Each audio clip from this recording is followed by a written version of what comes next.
This week we experience a transformation in the mindset and the mood of our people Israel. Just a week ago, our thoughts and mindset related to Tisha B'Av, which is the saddest day of the Jewish calendar year, which remembers the loss and the destruction of the temple. The prevailing mood was sadness, was loss.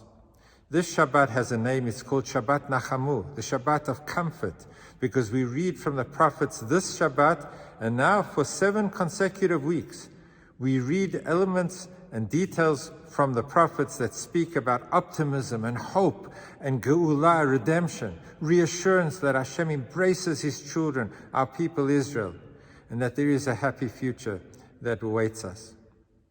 There's a total transformation. The 15th day of Av, which is the middle of the month, always associated in the Jewish calendar as being a time of brightness, because the moon, representing our people, is in its fullest phase on the 15th day of the month. But this month, the 15th of Av, is associated with the greatest joy in our calendar year, particularly because we emerge from the darkness, we emerge from the sadness, and then the 15th day of the month, that's when the moon is shining, and the contrast of coming from the darkness into the light is that transformation, a shift. And all of us need to move a gear away from the sadness and the difficulty to hope and optimism and joy in our service of Hashem. This Shabbat we have so many famous passages and verses, including the Shema and including the 10 Commandments. And introducing the 10 Commandments, the Torah tells us that it was a booming voice that was heard at Sinai. So loud it was that it was a kol gadol v'lo yasaf. It was an unending, an infinite, loud voice that was heard at Sinai.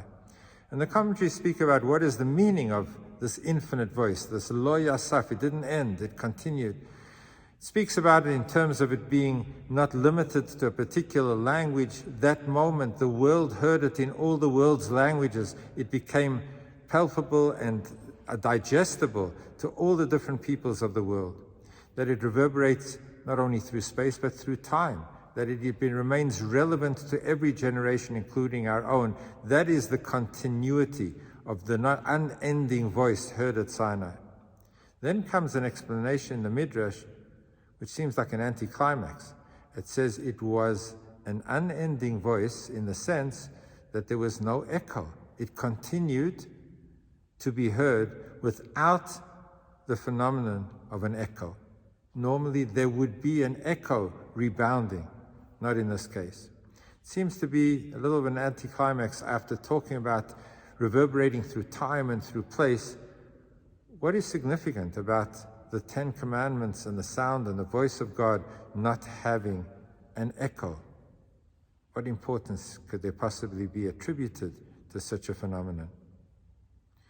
But Chassidus explains that the very nature of an echo is that there is a barrier. Sound waves hit the wall and reverberate off the wall, and that produces an echo.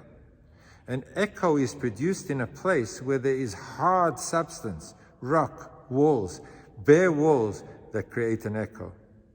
When there is an absorption of sound into the barrier, it is able to absorb the sound, then there's no echo.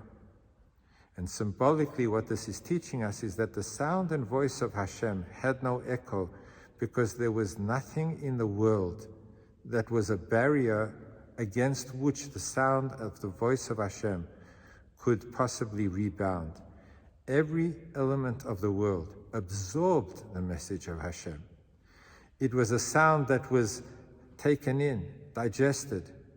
It didn't bounce off anything because everything was susceptible and open to being recipient of the word of Hashem. And the message for all of us is that we all hear sounds, we hear voices, we respond to all the different elements that come our way. Sometimes we don't absorb what is being said.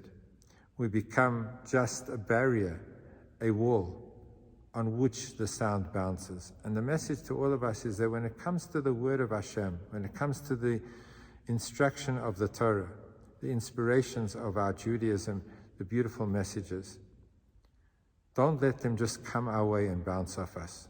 Let us be the worthy recipients that receive, that integrate, that apply, that become part and parcel of our life and lifestyle, so that we absorb the sound of Hashem. There is no echo when it comes to the Torah. Have a beautiful Shabbos, a Shabbos of comfort. Please God, may we only know rebuilding, rejuvenation, redemption with the coming of Mashiach. Good Shabbos.